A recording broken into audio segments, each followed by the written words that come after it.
Alright, I'm here tonight to talk about the Dodgers series opener against the St. Louis Cardinals. They lose 5-0. They get shut out. They got 10 hits. It's just they struggle to drive runners in. It's one part, like an equation. It's one part of the equation. It's getting guys on base. The other part's driving them in. The Dodgers, they passed on the first part of the equation, but they failed on the second part of the equation. That's really why they lost. It wasn't because of the pitching. I mean, they gave up a pair of 2-out runs. I think it was a 2-run home run to, let me see here, Pedro Pages, and then the 2 runs to Donovan. Got behind 3-1 in the count. 2-run single. So what we had 10 hits, but they really struggled to get guys in, and it just got more frustrating. Now as the game went on, especially when Mookie and then Freddie, they get the single, they get the double, second and third, no outs. They couldn't even get the ball in the air to at least get a sacrifice fly to move the runners up. It was strikeout, ground out. It was just an incredibly frustrating start to this series, and the Padres won, so we're only back to, I think, 1 game ahead. And yes, they're 11-11 since starting to remove the 2 players.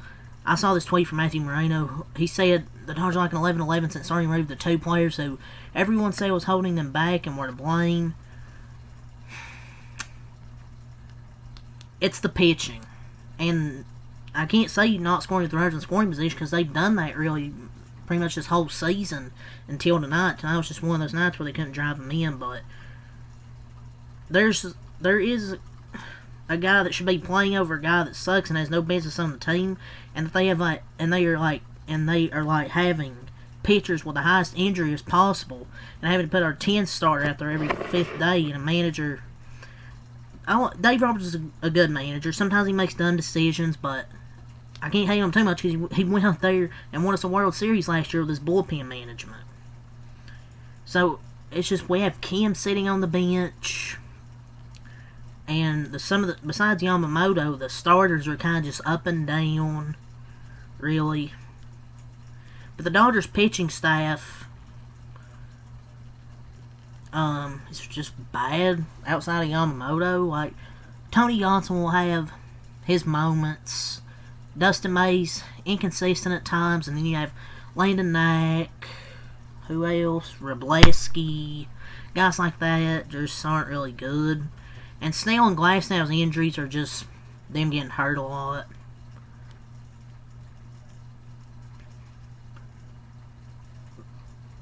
I mean, I guess I can list a positive. Mookie Betts is starting to get it going.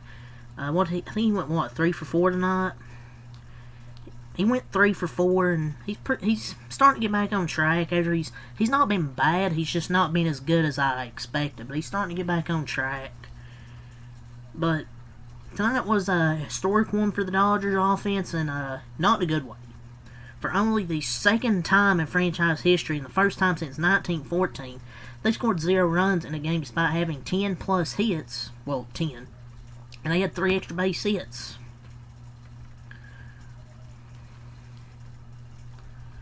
And this team isn't like bad. They're first in average OPS slugging percentage, and they have the reasons because of the pitching, really. And sometimes the offense goes cold. But I mean, they've had stretches like this last year, and they still won it all. They just need to get healthy. But there was way too much swing and miss in the lineup tonight. Not the at-bats with the runners in scoring position weren't great. Just put the ball in play. But also, where's Ha-Seong Kim? He must be hurt, because if he's not sure how anyone can justify him not getting any at-bats in the lineup. So, the whiff rate is just out of control. Like, they just need to make some contact and put the ball in there and move the runners over.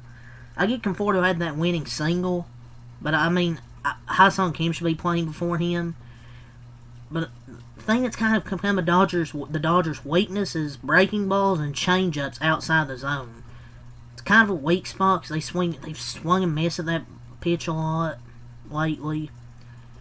But last year, they were 38-25 before June 6th. Last year. They were 38-25 before today. Just watch this loss. I mean, it's baseball at the end of the day. But they were like 1 for 13 or something like that with runners in scoring position. The one hit didn't even drive in a run. They left 9 on base, and it felt like they were just kind of trying to go for home run, when they should just keep trying to move the runners over. 10 hits and no runs is something I've never seen in my lifetime. But it's not just they went 1 for 13. It's the thing is, it does begin to fully express how bad it was. First pitch, double plays, taking pitches down the middle, swinging at the exact same breaking pitch in the dirt over and over. Like if you're getting these pitches down the middle, you swing at them, because they don't swing at those, and then they swing at the breaking balls in the dirt. I know the pitches probably look good to hit, but they're just taking too many pitches right now. And just High-Sum Cam rotting on the bench is just, I don't get it. I don't know what he's saving him for. It just sucks that he's on the bench. Like, multiple times to run in scoring position, no outs, and no one can even get the damn ball in play. It's just selfish at-bats. Second and third one out, it's like, they need to shorten up their swings and be like Will Smith. You don't just have to try to go homer. Like, sacrifice fly, gives you a shot the next inning, say down 2. All of them just want to go up there and hit a homer so we get none, and that's the ball game. And Teoscar's been really, really damn cold since the injury.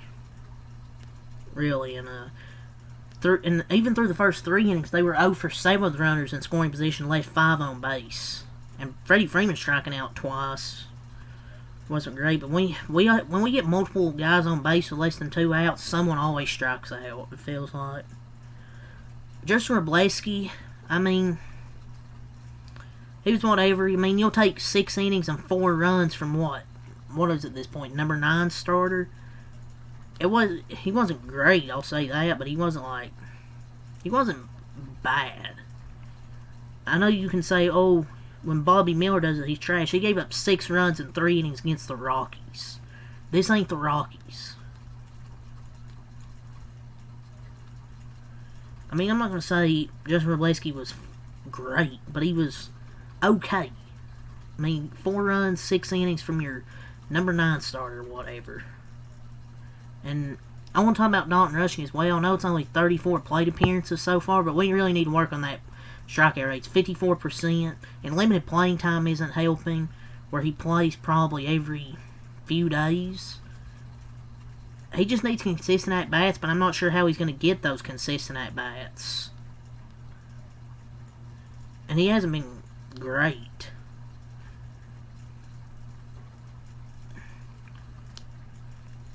I mean, I'm confident he'll figure it out, but needs to at some point.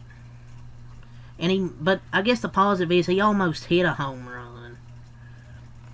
It would have been a home run like 10 of 30 ballparks.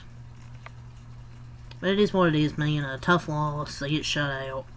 Bullpen goes 2 innings to follow Robleski. Bonda goes 1 inning, no hits, no runs, no walks, no strikeouts. Chris Stratton, 1 inning, 1 hit, 1 earned run, no walks, and 1 strikeout. So 2 innings there from the bullpen for the offense. They had 10 hits, but they didn't score. And they dropped to 38-26 record. Ohtani was 1 for 4. Bates 3 for 4. I guess if there's a positive coming out of this game, at least Mookie Betts has turned around. Freeman and Teo were 1 for 4. Muncy 0 for 4. Paez 2 for 3. Conforto 1 for 3. Kike 0 for 1. Edmund 1 for 4, Rushing 0 for 3, and Rojas 0 for 1. Cardinals, they had 7 hits for 5 runs. They scored 2 in the second, 2 in the fifth, and 1 in the eighth.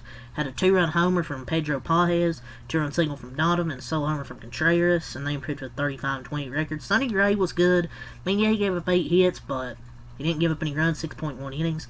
8 hits, no earned runs, no walks, 5 strikeouts from Sonny Gray. Then the bullpen enters. JoJo Romero, 0.2 innings pitched, 2 hits, no earned runs, no walks, no strikeouts. They got that double play of Shohei Ohtani, but he gets the first 2 reached the next inning. Phil Mayton comes on to finish the inning. 1 inning, no hits, no earned runs, no walks, 2 strikeouts. So 2 big strikeouts for Bill Maton. Steven Matz closes the 9th inning. 1 hit, no earned runs, no walks, no hits, no runs, no walks, and strikes out 2. For the offense, Lars Nootbaar 0 for 3 and a walk. Wynn 1 for 4. Donovan 1 for 3 walk, 2 RBIs. Contreras was 1 for 4 with an RBI. Herrera 0 for 4. Arenado was 0 for 3 for 4, excuse me. And had a nice play in foul territory. Velati 0 for 3. Pedro Paez 1 for 2, a walk, 2 RBIs and 2 run homer, and Victor Scott 0 for 2. So Dodgers, they drop game 1 here to the Cardinals, 5-0. They get shut out, I believe, just for the 3rd time this year, I think. So yeah, tough loss, getting shut out, but just gotta flush this down, move on to the next one, because I believe the game's at 2:15 on Saturday, so hopefully the Dodgers bounce back. It'll be Yoshinobu Yamamoto against Eric Fedde. Eric Fedde's a solid pitcher, so the problem wasn't the hitting today, it was just runners in scoring position, and hopefully maybe they save those runs for Yamamoto, I don't know. And Clayton Kershaw will be pitching Sunday, by the way. Dustin May's moved to Monday, so Kershaw will be Sunday. But Saturday, tomorrow, I guess technically today, will be Yamamoto and Eric Fedde. So yeah, Dodgers lose 5-0. Just flushes down the drain on the next one. So until next time, I'm out. Peace.